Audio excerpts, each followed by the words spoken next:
Hello, and welcome back. My name is Dr. Christopher Gennari, and this is Great Big History Podcast. In this episode, we deal with the beginning of the end to essentially the end of the Qing Dynasty. So we start with the Taiping Rebellion. When we left off, the Qing Emperor was being humiliated by a series of unequal treaties. There was a humiliating defeat to the British Navy in the Opium War. There's the insultingly humiliating effect that you legally had to import British drugs to ruin your own people. And there was the series of unequal treaties that eventually end up with the open door policy, which was an agreement by Anglo-American, well, not even Anglo-American, European, white people, white countries, European and American white countries, to basically divide up China economically without the Chinese having any say in it whatsoever. Understandably, there's going to be rebellions against this. There's going to be the Qing emperors are going to get blamed, and there's going to be reforms and attempts to change. And we're going to talk about several of those changes.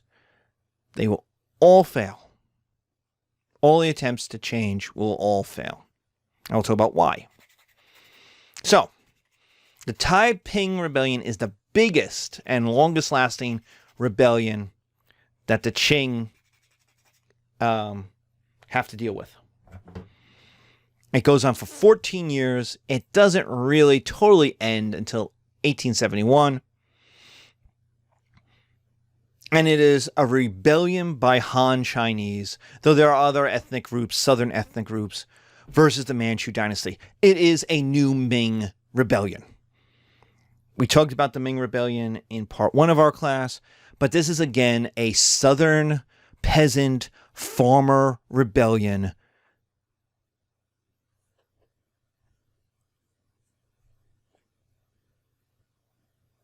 that seeks to overthrow a northern foreign nomadic dynasty. The Ming overthrew the Mongols. The Taiping are going to try to overthrow the Manchus.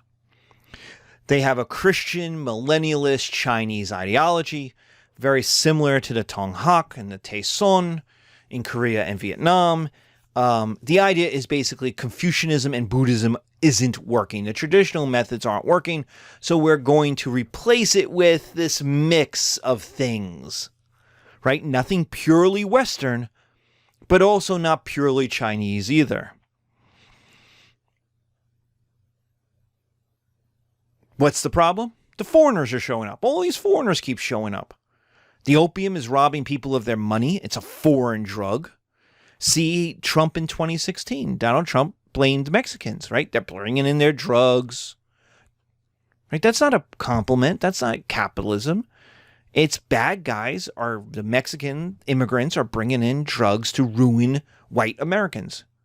So even 150 years later, we're still using that same boogeyman. The idea of Chinese fentanyl that's killing people during the opioid epidemic. That it was Chinese fentanyl, not fentanyl itself. It was the Chinese fentanyl, because there's good fentanyl that's used in opiates, that is painkillers. And then there's a Chinese fentanyl that's murdering people who are addicts. So we still do this today. The foreigner bringing in drugs to ruin our country.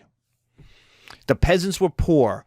There's no land. They're locked out of good jobs by the elite Mandarin classes. So that even if you passed, even if you spent all the money to get the education, and then spent all the money to take the tests, and then pass the tests, you weren't going to get a job. And then you were in debt. So everything you worked for those 20 years is for nothing. So this wasn't working. The system wasn't working for a lot of people. And so what starts as a religious riot? Again, at the local level, a local governor is like, hey, you people are not being very, Confucian here. It's what starts as a religious riot becomes a White Lotus type anti-tax revolt, which blows up into a Ming-style peasant war when the Manchu army shows up and then starts shooting Han peasants.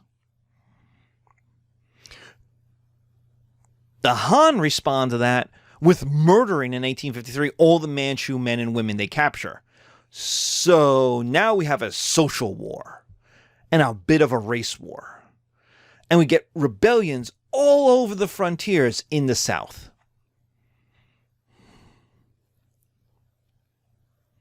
Now, the Europeans are like, WTF. And so they support the Qing dynasty. They're like, dude, you're the king. You're the emperor. You're the emperor. We'll help you because we have treaties with you. If the Taiping overthrow you, we don't have treaties with the Taiping. They're going to repudiate all of our unequal treaties. And so, hey, emperor, here's some guns. But that makes the Taiping more mad because now the Qing emperor is working with the foreigners to oppress the Chinese. But the Qing need help. They're losing on the battlefield. They're losing southern China. 60 million people are estimated. At least 20. But estimates go as high as 60 million people will die in these 14 years. Mostly from the destruction of cropland, from starvation. There are many battles. Some are huge battles, but most are guerrilla warfare type battles. Because as the Europeans armed the Qing army, the peasants either can get on the black market Western-style guns as well, or you just avoid battle because you know you're not going to win. In the end, though, the Qing win. It takes 14 years. So for 14 years, China's government is paralyzed. But they win. So unlike the Ming, who defeat the Mongols and kick them out, the Manchus aren't going anywhere. They're going to stay in charge. There's going to be reform. A giant rebellion that kills 20 million people is going to need reform. Everybody knows it. You can't have another one of these. It almost threw the Manchus out. But it also means, so there's going to be reform. There's victory. There's reform. It also means, though, the West is here to stay. They helped the Qing stay. They helped the Manchus survive. And so the Manchus owe them. And they're not going anywhere. It's like the French in Vietnam, having helped Nguyen on. They're not going anywhere. So problems. What are the problems? One is warlords. And we're going to come back to this over and over again. Regional governors, in order to kind of deal with the problem of localized peasant rebellions, regional governors raised regional armies, the Zhangdu, that they paid for themselves, the Shandu. Han leaders start becoming independent of the Manchu government. You get warlords. You get local independent warlords. And it starts as 8, but it grows to be, many, many more. Especially the farther you get from Beijing and Nanjing.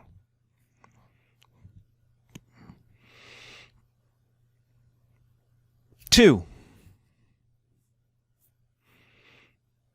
Qing Gunpowder Army was not the same advantage as it was in 1644. It lost in the early days. The rebellion spread. It was humiliated. So if you were going to reform the army, if you were going to make it a truly modern army, that was going to be costly. You would need to change the economics. You would need to change government. And China is slow to change. It is an arch conservative state. It doesn't like changing. It's not very good at it internally. Once new dynasties get power, they usually solidify. The Yuan did it. The Mongols go from being the world conquerors, and Kublai Khan is out. He's dynamic. But within 100 years, the Mongols aren't doing that. They're barely Mongol anymore. In the Chinese eyes, they're not the same guys. They're like getting too fat to ride horses. They're not dangerous. The Mongols out in Mongolia are dangerous, sure. But these guys? Come on. The Ming do the same thing. The Ming start, they murder elites. There's an entire peasant revolt. Within 100 years, they're shutting up business. They're putting the boards up. They're saying, yeah, China's closed, thank you, come again. They're shutting down the Silk Road.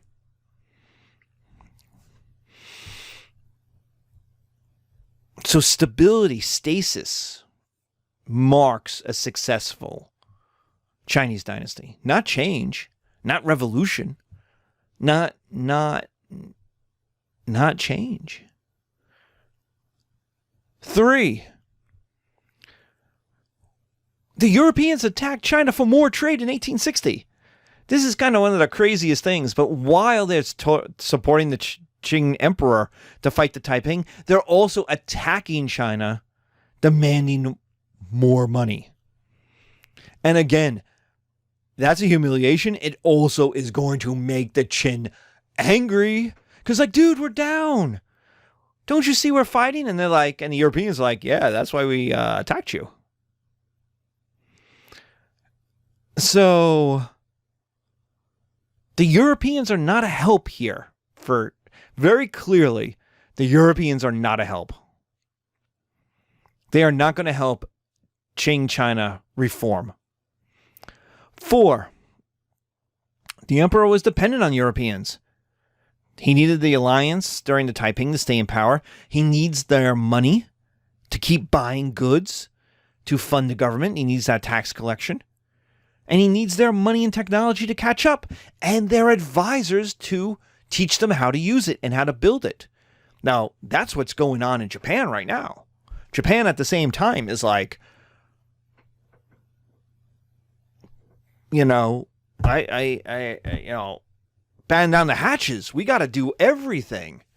We're changing everything under the Meiji. The emperor doesn't like these Westerners, but he's dependent on them. And 5, the Qing, the Manchus, will murder 100,000 mostly Han rebels after their victory.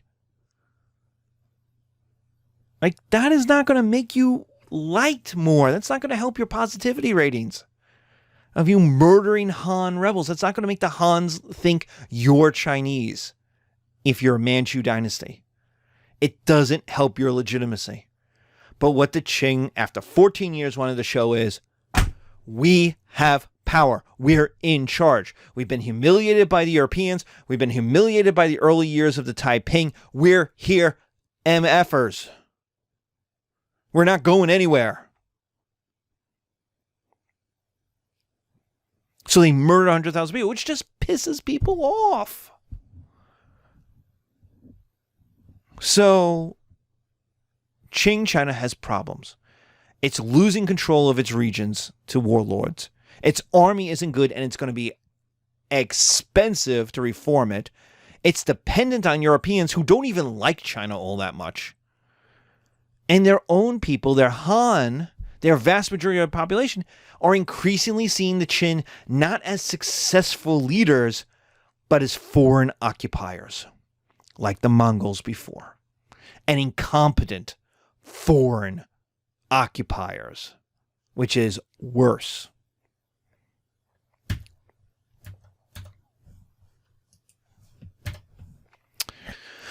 That brings us to the Emperor Dowager Cixi. She will dominate Chinese politics for the next half century. She's an incredibly impressive woman who is also one of the big reasons why China never reforms and collapses. She is in some ways the savior of the Qing dynasty and the destroyer of it at the same time. She is the mother regent of the Tongxi emperor, who reigns from the age of 5 to 19. You can see how she gains power. She's the regent. She's the leading figure in her family for a child of 5 who never is able to take over in his own name because he dies at 19. There's stories of him becoming a decadent, drunk, sexaholic kind of guy. But I mean, he's 19. He's one of the richest dudes in the world at 19. But it's like, oh, he's destitute. He didn't really want to run the show. Well, he wasn't an adult yet. He wasn't allowed to run the show. And then, because the Tongxi emperor is only 19, he doesn't have kids.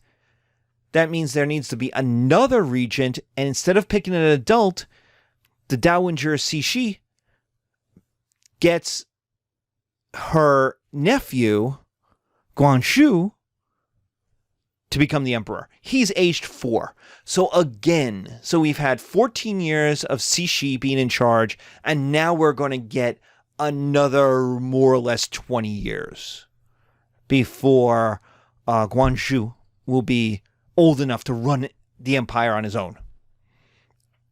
Yeah. So we're talking 30 years this woman is going to be in charge. She's the real power in China, and she is an arch conservative dedicated to defending Qing authority.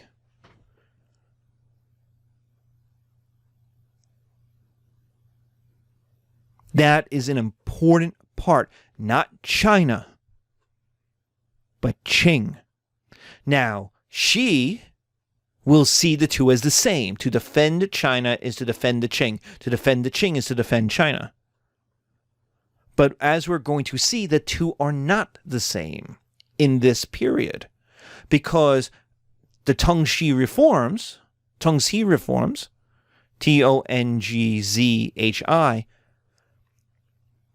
was the idea that the Qing must modernize. And so there's a child emperor, and so he gets the name of these reforms because they happened during his quote-unquote reign. But between the Opium Wars and the Taiping Rebellion, there is a reformist movement that is gaining power. And they are, the Qing must modernize. We have to save the Qing, China must modernize. We have to. She's not so certain.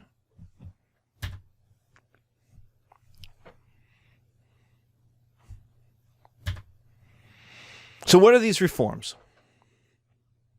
The reforms are to create an efficient and benevolent Confucian government with Western technology. So not Westernization, but modernization with an Eastern face. This is called a self-strengthening movement. Chinese learning at the base, Western learning for use. It was the idea that you remain Chinese, Confucian, Buddhist, but you learn Western science, Western math, Western engineering, and that you make China a better version, a more modern, you modernize China, but you also modernize being Chinese, but you don't Westernize. You don't take their social attitudes, you don't take their religion, you don't take cultural attitudes. You remain Confucian.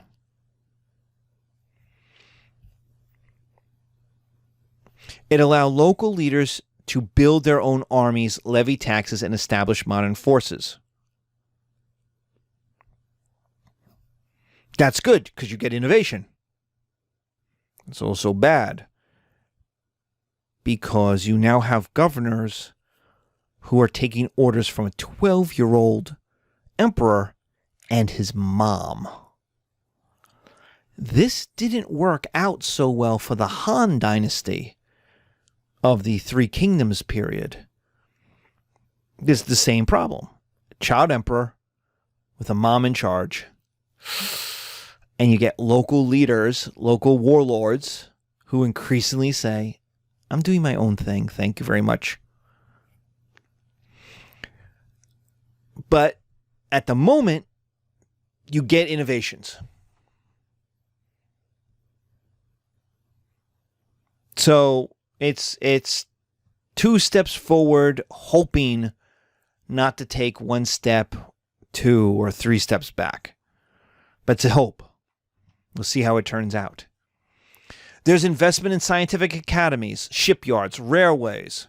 The modernization of the army equals new knowledge, Western technology, and Westerners. Just like Japan, you're going to have to hire people to show you the new tactics, to show you how to build cannon, to show you the new technology. You're going to have to import Westerners because you don't have the knowledge. So you have to import teachers, university professors, engineers, architects, who can then teach China how to do things. The modernization of the economy. You're going to have to connect resources to population centers. You're going to have to build railroads, modernize shipping, build a navy. You have to build the frontiers into provinces. So you need more centralization of the Beijing government. But you also need places that are Inner Mongolia, Northern Manchuria, Xinjiang to become Chinese. Maybe not ethnically, but at least governmentally. Instead of being a far away province that does its own thing, to industrialize, you're going to need to tap into their resources. Industrialization has to happen. Textile factories, making clothes. It's always the first thing you do when you industrialize. It's fairly simple to do. It makes a good product that everyone needs clothes. Also ironworks, because iron is the basis of all other economic buildings. You want to build a steam engine, you're going to need iron. You're going to need steamships, you're going to need iron. You want to build guns, you're going to need iron. So ironworks, buildings, build a skyscraper, you're going to need iron for the frame. China has to catch up to the West. So from 1865 to 1895, there is a desire to be like Japan. Now, Japan is more into becoming Western than China is. So there's that. You know, Japan is way more like foot to the floor. Right? But China has size. China's got 400 million people. Like, yeah, the British can blow up Shanghai. They can't conquer China. Now you could go, well, wait a minute, wait, Professor. They conquered India. And that's true. They did.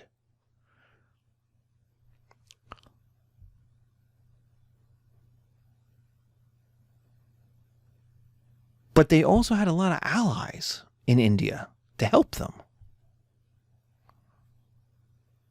There's a lot of Rajas in India who are perfectly happy with the British showing up to help them fight their own enemies. So the British had to divide and conquer in India. They wouldn't have that in China.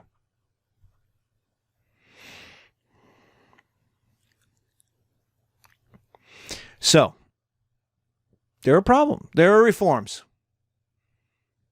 If they follow all of these things, if they do all of these things, China may be able, it had the size, it had the population, it could have the money if it had effective tax systems, if it solved the peasant land problem. It could get out of the gravitational pull of Europe the way Japan did. China had the largest world economy through most of human history, simply because of its population size. It was the storehouse. It was the warehouse. It was the starting place of the Silk Road, of world trade.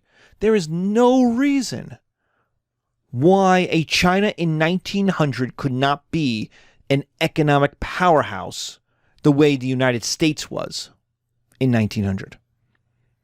There's no reason. No physical reason. But there are cultural reasons. And that's the but. There's not, in the end, too many real changes. The Qing government, Cixi, the Dowager Cixi, will divert money from the Navy to build a summer palace. Now there's new historiography that's saying, oh, it wasn't that bad. It wasn't that much money.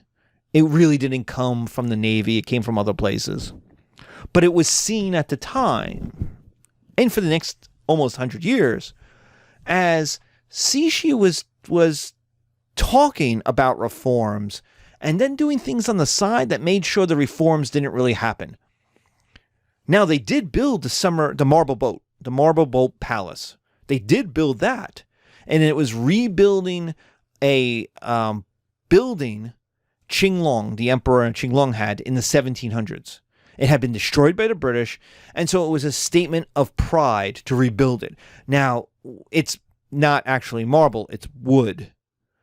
And it's painted to look like marble and has a facade attached to it. But it's also a ship that never sailed. It stayed attached at the summer palace on a lake. But it was this idea that you talked with your left hand, but with your right hand you were taking the money and putting it into stuff you cared about more. Excess Chinese labor was sent to European colonies, Singapore, Malaysia, Indonesia, either as laborers, merchants, or government officials, to collect taxes, which makes sense if you're Malaysian or Indonesian. People don't like taxes, so what do? You bring in Chinese tax collectors. You send the Chinese to go collect taxes. So who do people get mad at? Them. Right? If you know your Bible, you know Matthew. The Apostle Matthew was a tax collector. Who did he collect taxes for? The Romans. And so who were people mad at?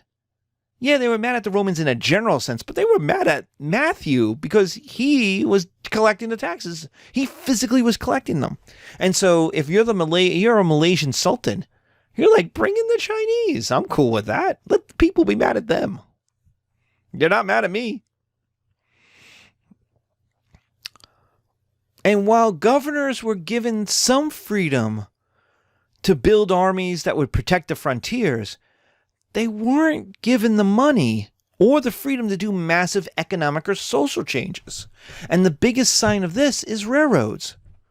By 1894, China had 195 miles of railroad. Now remember, the United States and China had a civil war at exactly the same time.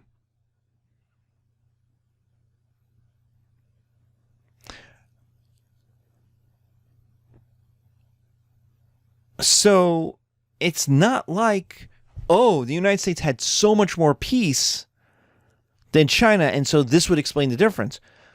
But in 1894, China had 195 miles of railroad. Japan had 4,500 miles of railroad. And the United States, which is about the same size as China, had 220,000 miles, despite having a civil war at the same time as China did. Now, our civil war lasted 4 years. Theirs lasted 14 years. But their civil war did not spur railroad development anywhere near like our civil war did. 220,000 miles versus 195 miles. You could see economically, Qing China and the USA are in completely different universes. They're not on the same planet anymore. They're in completely different universes. And after 30 years of reforms, they only got 200 miles of railroad. So while there is reform, it's not on the ground. It's not having the effect that the reformers wanted to have. This all comes to a head at the Sino-Japanese War of 1894 to 1895. This is humiliation. Why? This is even a worse humiliation than the Opium War was. And that's a humiliation. But this is worse. Why? Because the Japanese were pirates. The Japanese were clearly barbarians through most of history. To the Chinese. Right? Clearly China was awesome, and the Japanese were warrior Viking pirate losers. And the Japanese won. And they clearly had modernized. They had steamships. They had machine guns. The Japanese armies were faster, better equipped, better supplied, with better operations. They conquered China. They conquered Korea. They invaded Manchuria. They took over Taiwan. They forced China to pay an indemnity to stop the war. Think about that. They forced China to pay Japan for the honor of attacking it. It was a free war for Japan. Japan not only stole Korea, China's ally. Well, now what does that tell every other ally of China? It tells them China can't help you. It shows that the Japanese modernization is way ahead of China. So the Emperor Guangxu wants reforms. 100 days of reforms. Now again, it's the 100 days of reforms. What does that tell you? Does that tell you this is going to be a good event for China? No. But here come the 100 days. We're going to abolish the exam system. We're going to establish modern universities, AG schools, agricultural schools, Western military academies, a constitutional monarchy. Right? The emperor is willing to give up power in order to get more voices in the discussion, to have a parliament, to have parties. Why? Britain does. Japan kind of does. It's working for them. Land redistribution and massive industrialization.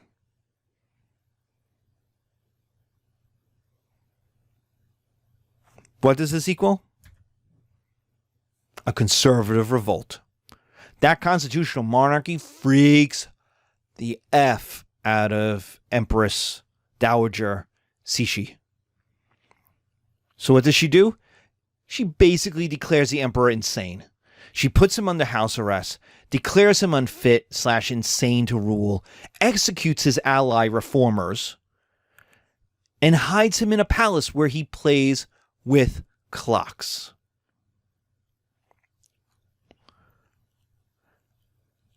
And then effectively launches the Boxer Rebellion.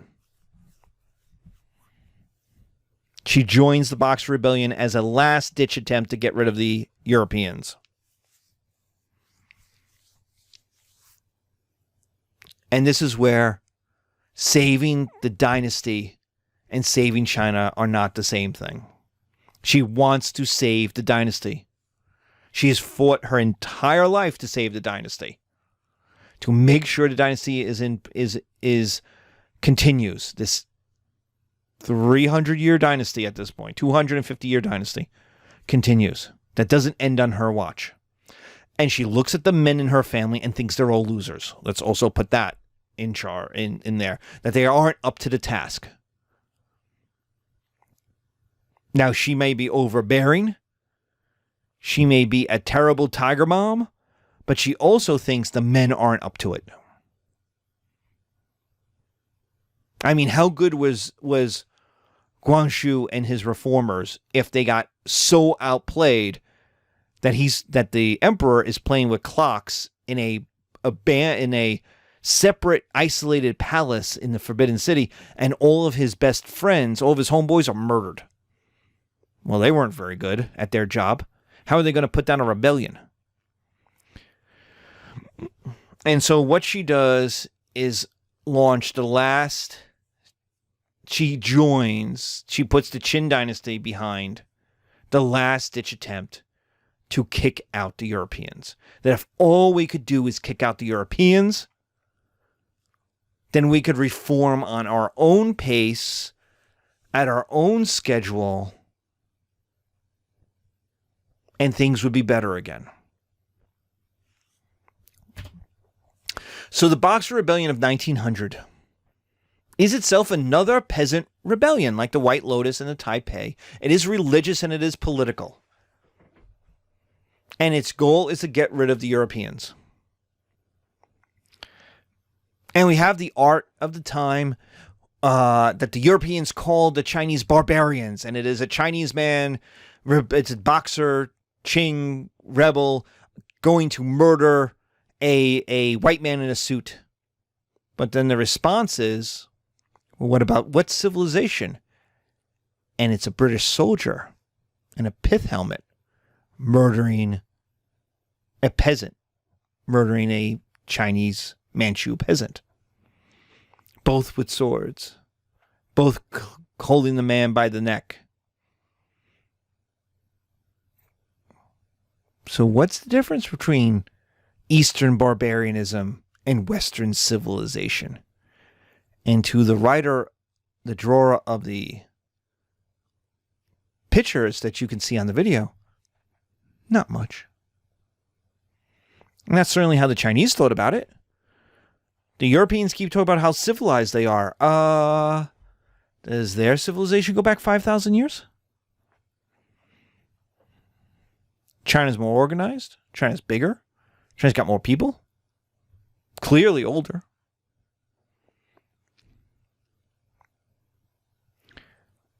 Now, faced with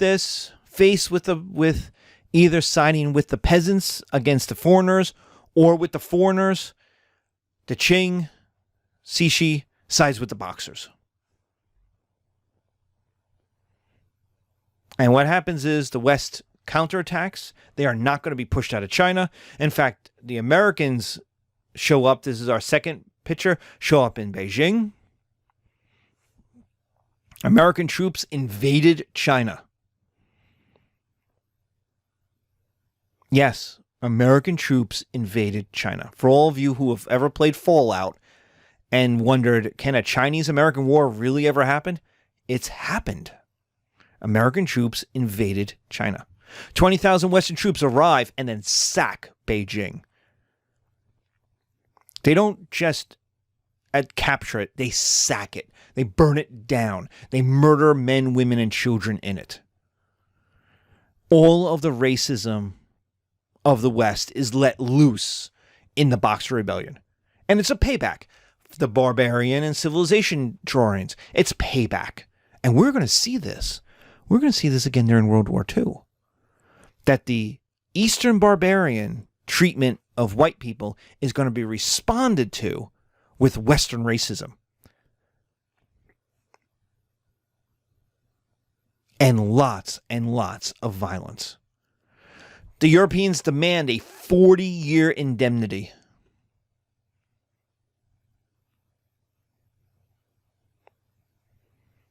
The Qing are so weak that then there's a final humiliation, and that's when Manchuria itself is taken by the Japanese in 1905.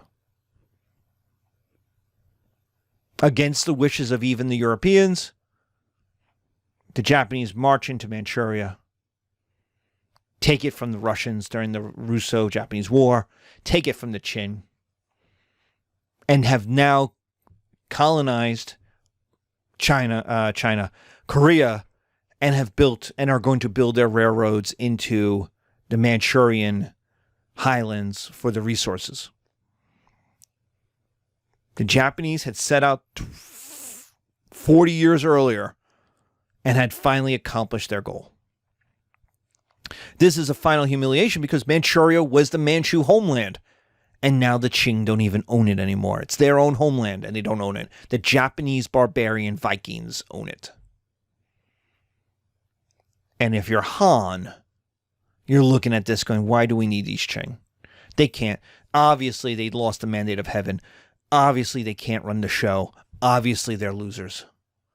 So we need something else. And in our next episode, we'll talk about what that is. What is decided upon? What happens to the Qing dynasty? What happens to Cixi? And what happens to China? Thank you very much.